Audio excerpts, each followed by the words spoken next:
Assalamualaikum warahmatullahi wabarakatuh.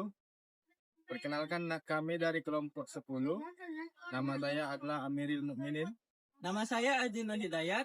Di sini kami akan menjelaskan tentang koordinasi kebijakan fiskal dan moneter. Apa sih hubungan antara kebijakan moneter, bank sentral, dan kebijakan fiskal pemerintahan?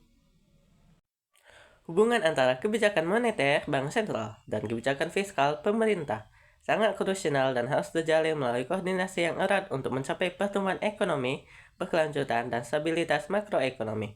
Kedua kebijakan ini memiliki instrumen dan tujuan yang berbeda, namun keduanya saling mempengaruhi dan diperlukan agar mencapai sasaran ekonomi makro secara konsisten.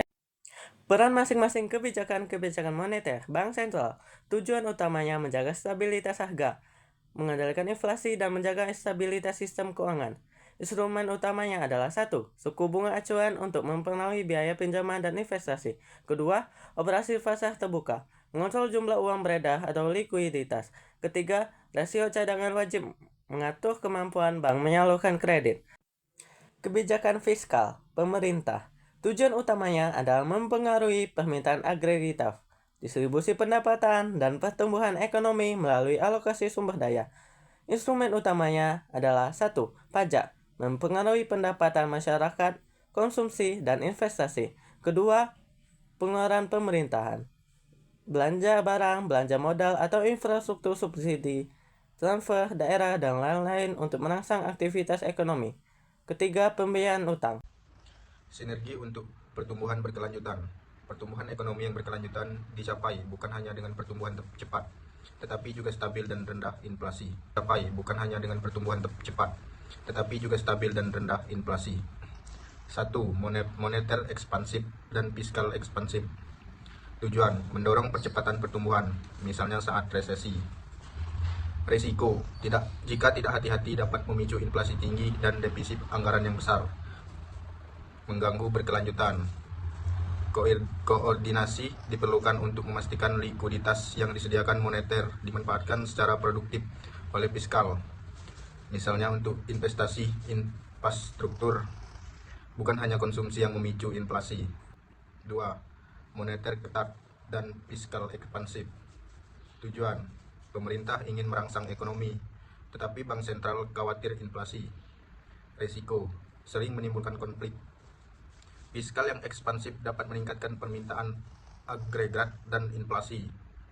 Moneter yang ketat, suku dan bunga tinggi akan mengkompensasi kenaikan permintaan tersebut, yang dapat menyebabkan biaya pinjaman pemerintah meningkat, dan pada akhirnya menghambat pertumbuhan. 3. Moneter akomodatif dan fiskal ketat. Tujuan, mengembalikan inflasi atau mengurangi defisit anggaran, namun tetap menjaga momentum pertumbuhan. Resiko, fiskal yang terlalu ketat dapat menyebabkan perlambatan ekonomi, meskipun suku bunga rendah sudah mendorong investasi. Pentingnya konsistensi. Koordinasi kebijakan adalah kunci. Bank sentral dan pemerintah harus berbagi informasi, memiliki pandangan yang sama tentang kondisi ekonomi dan risiko ke depan. Konsisten sasaran. Kebijakan fiskal harus sejalan dengan upaya moneter menjaga stabilitas harga dan sebaliknya. Contohnya, jika bank sentral berupaya menahan inflasi, kebijakan fiskal harus menghindari pengeluaran yang terlalu besar dan tidak produktif yang dapat memanaskan ekonomi. Manajemen utang. Kebijakan fiskal terkait utang pemerintah memengaruhi risiko dan stabilitas keuangan, yang merupakan ranah bank sentral. Pengelolaan hutang yang berkelanjutan akan memudahkan bank sentral menjaga stabilitas makro. Pada dasarnya, kebijakan moneter menyediakan stabilitas makro, khususnya harga dan keuangan, yang merupakan persyarat bagi kebijakan fiskal untuk mendorong pertumbuhan melalui investasi dan pengeluaran produktif. Tanpa stabilitas harga, pertumbuhan yang dicapai kebijakan fiskal tidak akan berkelanjutan karena akan tergerus oleh inflasi dan ketidakpastian ekonomi.